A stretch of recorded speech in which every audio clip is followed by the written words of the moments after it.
Your husband continuing to drink, whatever that looks like, whether he's a take it or leave it drinker or a problem drinker, does not determine what you do. The longer you try to make his choices an excuse, the longer you're going to stay stuck in your own relationship with alcohol.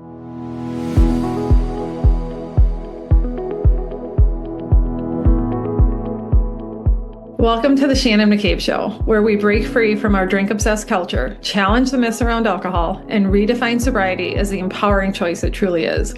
I'm Shannon McCabe, sober coach, holistic nutritionist, and your guide to a life that feels better without booze. Whether you're newly sober, sober curious, or years into this journey, this podcast is here to give you the truth about alcohol, the tools to build lasting confidence, and the hope that a vibrant, fulfilling life is waiting for you on the other side. So grab your coffee or sparkling water and let's dive in.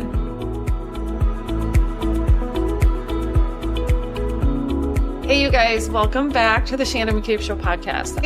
I'm really pumped about today's topic, and I have a feeling this is going to be like the first of a couple episodes that end up coming out on this, because today we're going to be chatting about the question I get, probably the second most frequent question. The first one is always like, how did you do it? How did you quit drinking? When I share my story about how at the end of my drinking, I was hiding it in my house. I was sneaking drinks everywhere, staying up most nights drinking alone. People always want to know, like, what did I finally do? How did I quit? And I've talked about that. The second question I get is, how do I quit if my husband still drinks? Because also, you guys, that was part of my journey. My husband does still drink. My husband is one of these people that I think are unicorns, honestly, the people that really can just have one or two and then be done. Alcohol takes up zero space in his mind. He is fine going weeks or even a month or two without taking a drink. And if he does have a drink, he can sip one drink over the course of like an hour or two, which still makes zero sense to me. But back to the point, this is a conversation that comes up so often, especially with the women that I work with in my coaching groups one-on-one. And so I want to start talking about it today, okay?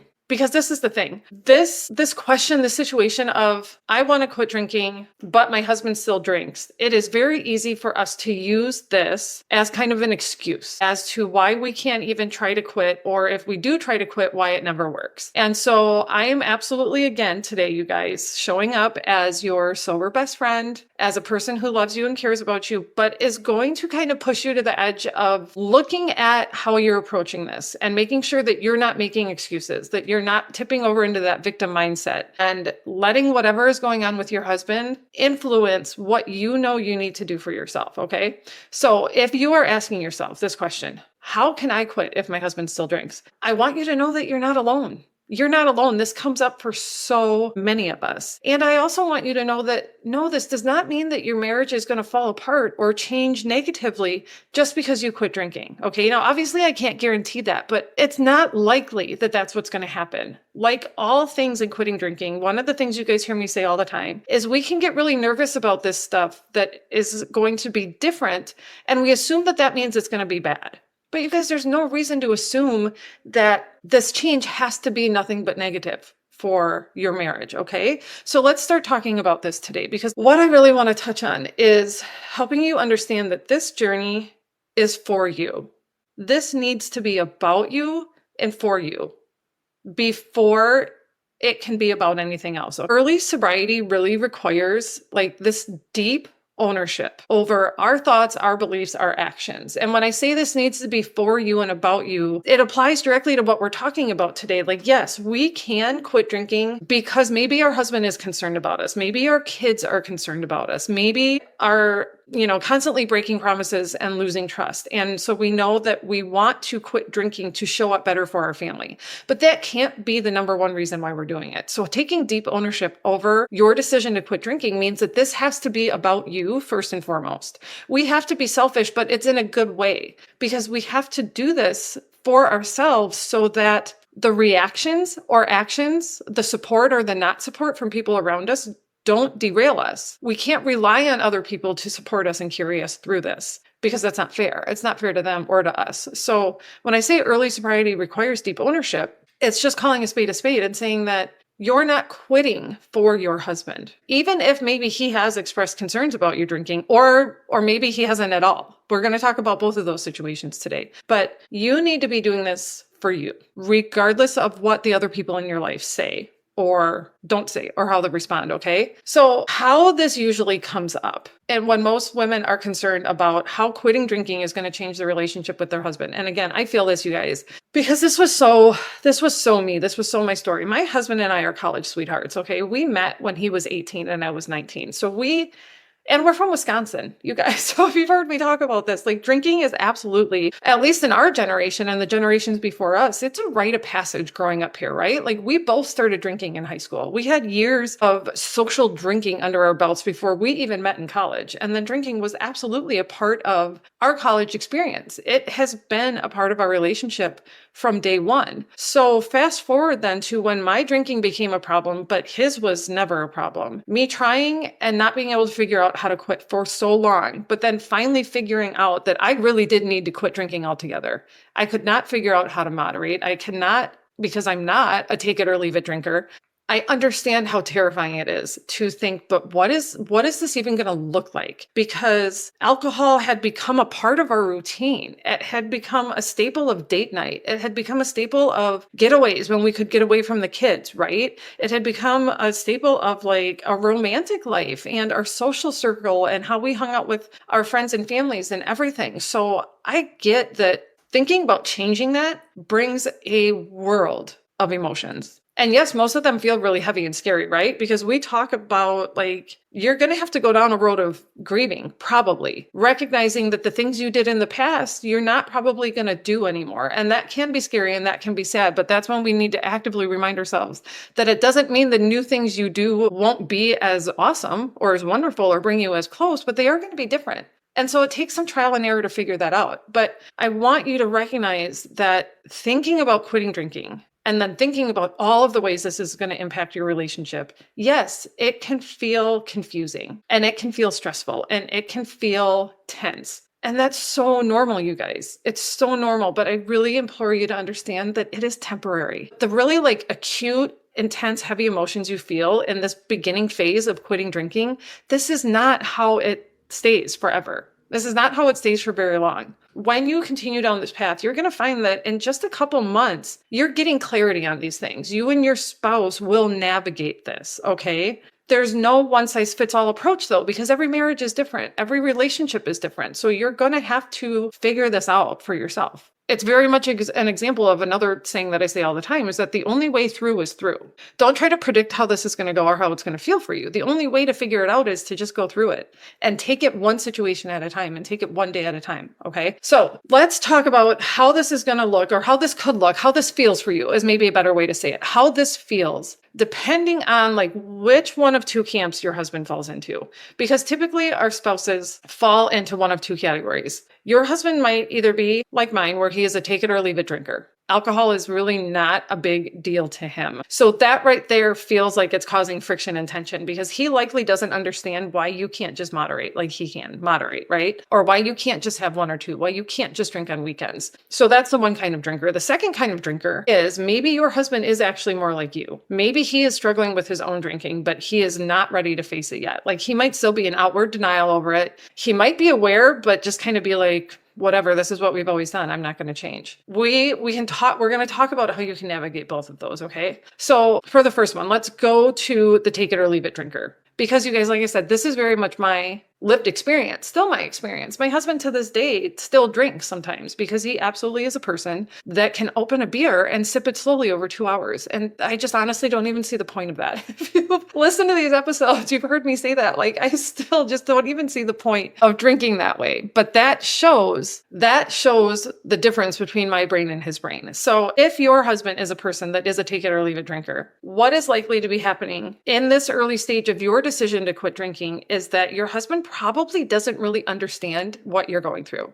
and doesn't understand the struggle. And so this is what I experienced when I figured out that moderation was not going to work for me. I had started to learn enough about our brain and how there really are two types of drinkers. There are the quote unquote normal drinkers, the people that can have one or two, walk away. They don't think about drinking when they're not drinking. Or there's the people like me, likely the people like you, if you're listening to this podcast, where drinking has become like an all-consuming thing in our life. We're plotting our drinking, we're planning our drinking, we're recovering from our drinking. When we're not drinking, it's because we're trying to not drink. And so we are still actively giving a lot of thought to alcohol. People that are not like that have a hard time understanding it. So my husband could be very supportive, like he wanted to support me, but he didn't really have a sense of understanding or an appreciation for what I was going through, okay? So what I figured out early on is that it was going to be easier for both of us if I didn't try to explain too much about my reality unless he was like genuinely curious and wanted to know, okay?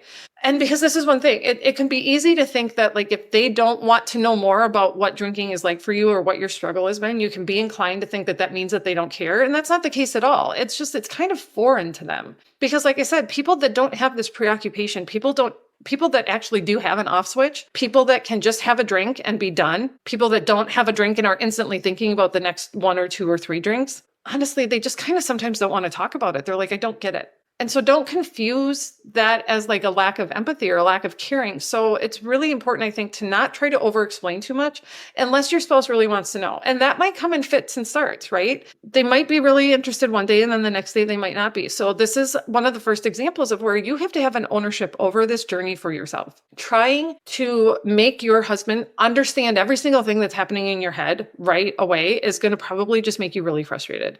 So save your energy. Don't over-explain unless it seems like they really, really want to know.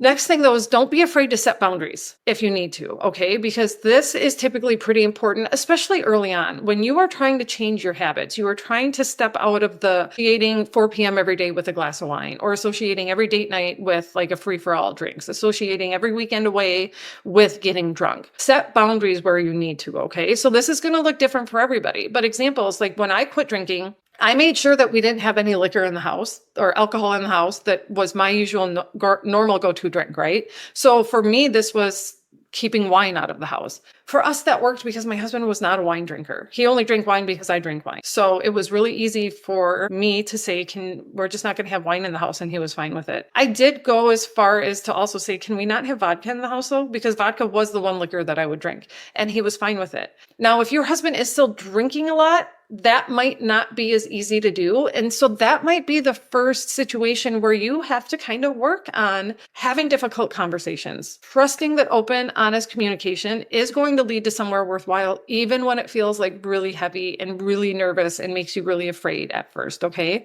Just try to talk about how you're feeling from a place of like, you're not judging, you're not trying to convince your husband that he should quit drinking or do anything like that. Just being honest, saying, right now, it would really help me to not have X, Y, and Z in the house. Can we figure that out? Is there a way that we can do this? Or it might kind of look like saying, hey, an example, another thing that I did when I first quit, and actually this rule still just applies to today because I just really I can't stand the smell or the taste of alcohol, meaning that my husband knows that if he's been drinking, I'm not going to kiss him. Like, this might be a little bit TMI, but like, we're not going to be intimate anytime my husband has been drinking because I cannot stand the taste or the smell of it. And so he knows that. And he was okay with that. That was a boundary because that was me saying in the beginning, it was like, I'm trying not to drink anymore. So I don't want to taste it because I don't want to be tempted. And he respected that. And now he knows it's just a preference. I'm just like, it's not attractive to me. It doesn't appeal to me. So if he's going to drink, he knows that means I'm not going to kiss him and we're not going to be intimate. That's a boundary that worked for us. That's a boundary that was important to me. There might be different variations of that, right? For you guys. So the point is, be willing to be open and honest and ask for what you need in the moment, but also recognize that it's going to change you guys. That's another one of these things is that this part especially of your sober journey is going to evolve over time, okay? What if you could finally break free from the constant cycle of drinking, quitting, bargaining with yourself, and actually build a life that feels calm and clear and deeply aligned with who you want to be? I created the Alcohol-Free Blueprint for women who are ready to stop trying to moderate and start feeling confident and steady and fully present in their life again. This program isn't just about quitting drinking. It's about taking back your energy and your mindset and your wellness and your freedom. Inside the blueprint, I'll walk you step by step through the tools, mindset shifts, and support systems that actually help you change for good. You'll learn how to handle cravings, rebuild your habits, feel stronger in your body, and navigate all of life's ups and downs without alcohol. And you'll have full access to over 45 video lessons, journaling prompts, live coaching, and community support. So you never have to do this alone. One of my clients, let's call her Sarah, came to me after years of trying to control her drinking. She told me, I finally feel free. I'm not constantly thinking about drinking anymore. I have energy again, and I actually like myself. And that's just the kind of change we're after. Most of my clients are excited to no longer be a drinker after just 30 days inside the blueprint. If you're ready to stop spinning your wheels and start living the life alcohol has been holding you back from, head to the link in the show notes or go find me over on Instagram. I would love to help you take this next step. So that goes back to something I said in the beginning, like just try to remember that. Don't get so worked up and so afraid of how heavy this might feel in the beginning, because it's not going to be like this all the time. So another thing you can do here is don't be afraid to ask for specific support if you can figure out what that looks like for you, right? Like, for example, I have a client who, again, her husband is more of a take it or leave it drinker. He does still drink at home from time to time. So there will be nights that he will still decide to have a glass of wine after dinner. She is okay with that because she's done the work and it does not interest her. But early on, she said to her husband, I don't mind if you do that, but please just don't ever even offer it to me anymore. Don't tempt me. I am like right now putting out a blanket statement. I do not want to drink anymore. So it's not like impolite for you to not offer me wine. I'm asking you, please do not offer me drinks. I do not want them. So that set a very clear boundary. It was a mutually agreed upon boundary that gave them both an understanding of what was needed and what was expected at that time, okay? Other things could be like asking for support that's going to help you avoid some of your triggers, right? So another example of this for me was early on in my first month, especially, let my family know that like dinner hour was going to become more of a team effort. And now my kids were older. My girls are teenagers, right? So this was easy for me to do. If you have small kids, it might have to look a little bit different. But like I switched to doing almost exclusively like crock pot meals. We did more takeout. We did more meal prep on the weekends because I had such a strong association with 4 p.m. is when I opened wine, started drinking wine, to spend like the next hour or two cleaning up the kitchen, making dinner, doing the whole dinner nighttime routine. I needed to break that association. So for me, that meant asking for support in the kitchen, telling my girls, there are going to be some nights now that you're just going to figure out dinner on your own. We're going to do like salad kits and a rotisserie chicken, or I'm putting dinner in the crock pot at 9 a.m. so that I'm not tempted by being in the kitchen for an hour from 4 to 5 p.m. because I knew that was a trigger for me. Now, I didn't have to keep that boundary or that request for support in place for a really long time. I just needed it in the beginning. So think about the ways that you can be clear and ask for support or put boundaries up that are going to help you right now without getting sucked into this like spiral of, oh my God, I have to change my whole entire life forever. No, you guys, this period lasts for a little bit of time. Okay. It doesn't last that long. So now let's talk about what this can look like if your husband is not the take it or leave it drinker. If your husband is the person that drinks a lot with you and or you also suspect or know he has his own level of a drinking problem like you do, but he's not ready to talk about it. Not ready to do something about it. Because maybe you have talked about it, right? Sometimes that's a situation. You both know that your drinking isn't serving you, but he's not ready to change and you are. Or maybe you know that his drinking is a problem because you have started to do work. You started to dig in. You can see now the patterns in behavior, the patterns in like health problems, all of that other stuff. But maybe he is just really staunchly like not interested. This is okay. You can still navigate this, but it's different, right? It's different than the version of the, take it or leave it husband that we just talked about. So what this could look like is if you bring up the topic of wanting to change your drinking, needing to change your drinking, your husband might get really defensive. Your husband might get kind of triggered and feel attacked because he may feel like you are telling him what to do, even if that's not exactly what you're doing. Okay. So the best way, my best advice for approaching this is to, first of all, even if it feels counterintuitive, because you're coming from a place of love, right? You're coming from a place of concern, but don't try to convert your husband.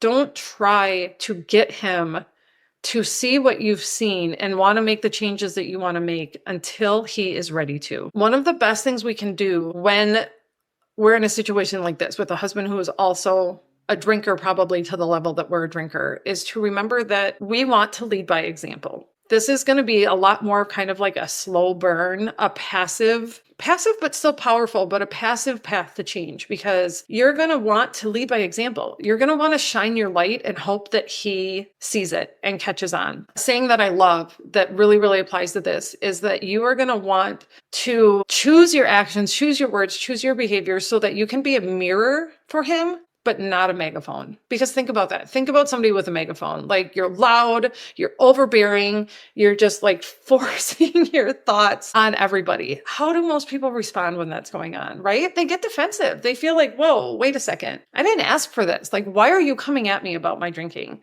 You guys, that usually almost always is not going to lead to the outcome that you want to have. So we need to really exercise a lot of patience here. And remember that our journey is for us. And then just put a lot of trust in the process and a lot of trust in the journey, and hope that by you going down the path that you're going to go down and modeling this change, modeling this new way of approaching your life, that you're going to be a light, that you're going to shine an example out that your husband is going to take notice of in his own time when he's ready. Okay. Because we want to remember that, and this can be really hard, but it's so, so key, you guys, is the people in our lives, especially our spouses, likely did not ask for this change. They did not ask for us to decide to change our drinking habits. And so they did not ask for all of the ways that this is going to ripple out to our social life, to our date nights, to our weekends away, to our, how we sit down at the end of every day. They didn't ask for this. So they might need more time than you think they should to adjust. And as long as you are being treated with respect, like as long as you're not dealing with any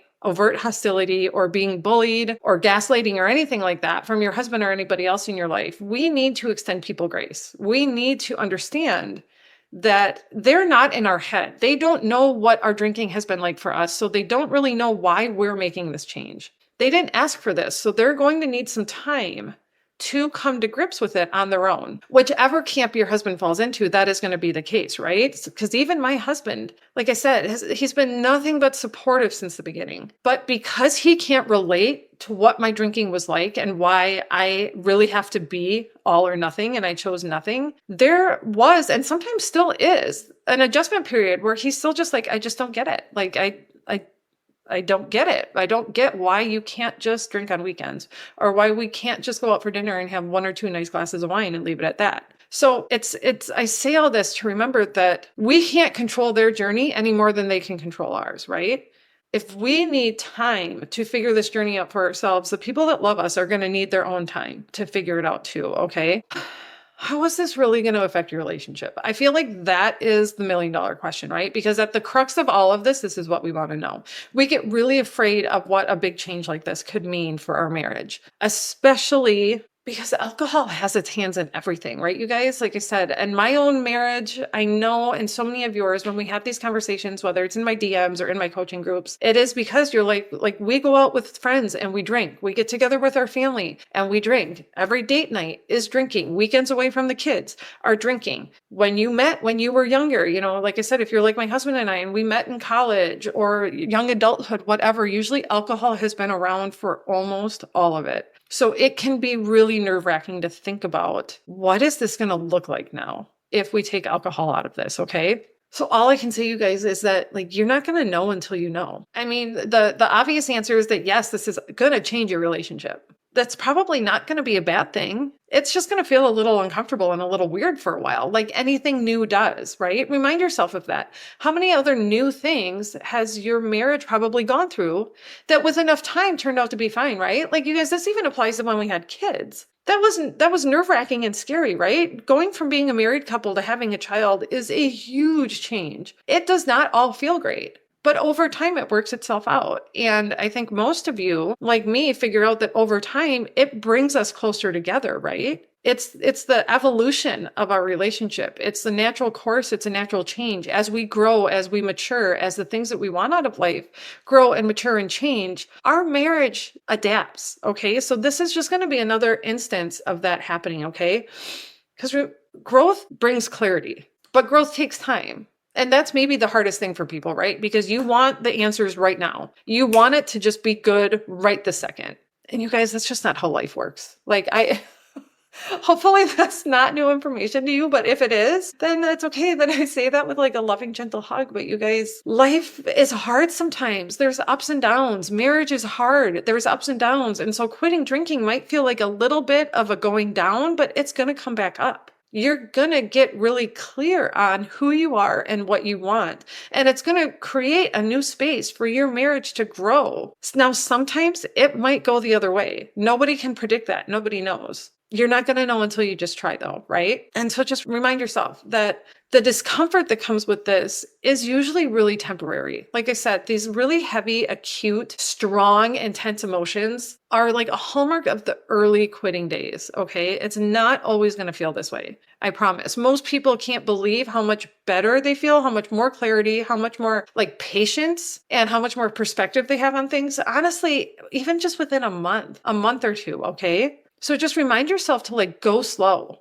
and trust and be patient and don't get sucked into that like scary spiral about what this is going to mean for your marriage and the whole rest of your life. Just take it day by day. Like that's really why we take everything in sobriety one day at a time. Okay. So what can you do? What can you do to set yourself up for success, to foster like as much honesty and communication and make change a positive thing as much as possible in your marriage, okay? The first thing, you guys, is to really focus on communicating and to make sure that you are actually communicating and conversing and you're not like preaching or lecturing or being that person with a megaphone, right? And I know that can be hard sometimes, you guys, right? Like I am an educator by nature. I love knowledge. I love talking. Obviously, I've been a coach by training for almost 15 years now. So I often, when I learn new things and I'm really excited about it, I want to tell everybody about it. I had to really remember that that was not probably the best way to approach this with my husband, unless he asked, unless he was genuinely curious, okay? And there were times that that did happen, right? Like there were times when he actually did ask questions and I was like, you know what? I actually listened to a really great podcast on this. I'm going to send it to you. If you want to listen to it, great. And if you don't, that's fine too. But here's some more information. Communicating about how you're feeling, what you're going through, why you want to make this change for you, right? Because that's what helps so much. So we're not judging our husbands. We're not trying to project or criticize or make statements about their drinking and their life. We're keeping this focused on us. So it's communicating, saying, drinking is taking up so much time and space in my brain. I just don't want to do it anymore. It's being honest, saying, you know what? I've tried to moderate for years. It does not work for me. So I'm trying this instead. It can be the other basic things of like, you know what? My anxiety is getting a lot worse. I've learned how much alcohol impacts that. So I am choosing to not drink right now. It can be sleep. It can be our hormones. It can be anything. Communicating why this is important to us without preaching, without projecting onto your husband and his drinking issues, but just communicating what this means for you and why you're doing it. You can also make sure that you're asking for support. It doesn't necessarily mean you're going to get it, unfortunately, you guys, but you can ask. Put those boundaries up where you need them. Communicate them clearly, calmly, and hopefully you'll be respected and get that need for support met and find those boundaries that you can both agree upon, right? Another really, really important thing, you guys, is to build your own support system. Like this is one of the reasons that being part of a sober community, putting yourself in proximity with other women that are trying to do what you're trying to do, that get where you're coming from, meaning they get that moderation doesn't work. They get how all-consuming alcohol can be and are trying to get out of it. Having that support system is key. It literally can make or break a journey. It did for me. I tried to quit on and off for 4 years and couldn't figure it out because I was trying to do it completely alone. And then the second I put myself in a sober coaching community is when everything changed. And dealing with husbands in our marriages is one of the big ways that that support can change the journey for you. Because when you are around people that get it, when you're around people that can understand and also hold you accountable, also cheer you on because they know what you're going through, it lessens the burden that we knowingly or unknowingly put on our spouses, right? So getting a sober coach, putting yourself in a community, even things like digging into your spirituality, your relationship with God, the universe, whatever that looks like for you. Understanding that you need your own support system, something that you can rely on that is independent from your spouse, makes it so much easier to extend your husband that grace and that time that they need, right? Like I said in the beginning, our spouses most of the time have not asked for this change. We can't control the time frame that they're going to need to get used to this new way of living. So when we have our own support system to rely on, that is a way that we are extending that grace and compassion to our husband, because we're not asking them to be our only source of support for this. That's not fair to do. It's not fair to them or to us, okay? One of the biggest takeaways, one of the biggest things that I hope you guys get from this conversation, and again, this is me being that loving, sober friend, telling you that you guys, you do not need your husband to change his relationship with alcohol for you to change. If you are prone to dip into a victim mindset or to make excuses, this is going to be a really big opportunity for you to break out of that cycle, that pattern that's holding you back. Because the truth of it is that your husband's choices do not equal yours. Your husband continuing to drink, whatever that looks like, whether he's a take it or leave it drinker or a problem drinker, does not determine what you do. The longer you try to make his choices an excuse, the longer you're going to stay stuck in your own relationship with alcohol, okay? And if that feels a little triggering, that's okay. You're being presented with a really big opportunity to grow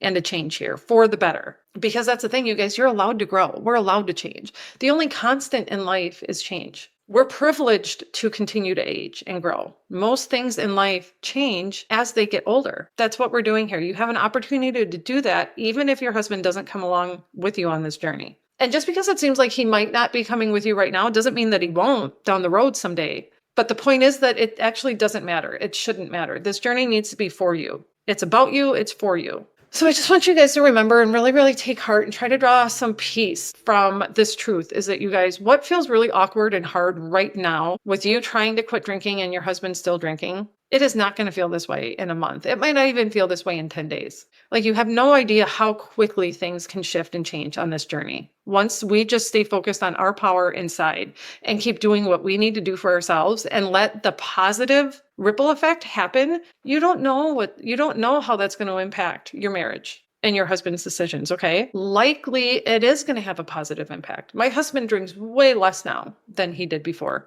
which again helped me see clearly how much my drinking problem was impacting a relationship, because so often he drank simply because I wanted to. Once I quit drinking, he's like, no, I don't feel the need to drink at home most nights. I don't feel the need to drink at home even on weekends. He only ever drinks now if we're around other people. And even that has been cut back severely. And I'm not saying that that's going to be your experience, but the whole point is you don't know what positive effect this could have on the people around you, okay? But remember that that's just icing on the cake if and when it happens. Give yourself time for this change to take place and for it to flourish and for it to get stronger roots inside of you, and just trust that you're going to be able to navigate whatever comes up in your marriage, okay? Give yourself grace, give your spouse grace too. Just stay committed to what you know is best for you, and just trust that it's all going to work out exactly the way that it's supposed to. Because it does, you guys. It always does. We can't predict what that means. We can't always predict what working out means, but just trust that it is going to work out. Okay, I would love to know how this conversation landed for you. And I've been thinking for a while now that I probably need to have Matt on the podcast so that we can go even deeper into this conversation and get, the husband's point of view. So I would love to hear if that's something you guys are interested in. Drop a note in the comments below. Find me over on Instagram. Send me a DM. I love the messages I get from you guys. It just, like I've said every week, I'm just so blown away to hear the impact that this is having on your guys' life. I'm just so, so grateful that it's landing and it's resonating. So if this topic especially hit for you, I would love to hear how. If you're interested in me having my husband on the podcast sometime in the future, let me know that and I'll wrangle him on here. I think that would be a really enlightening conversation to have. But as always, thank you guys for hanging out. I appreciate it. I will be back next week with another chat. So have a good one, you guys.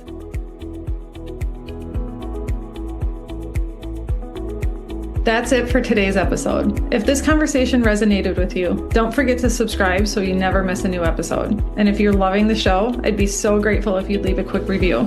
It helps others find this message and start their own journey to freedom. Until next time, keep choosing yourself, keep believing in what's possible, and remember, you are so much stronger than you think.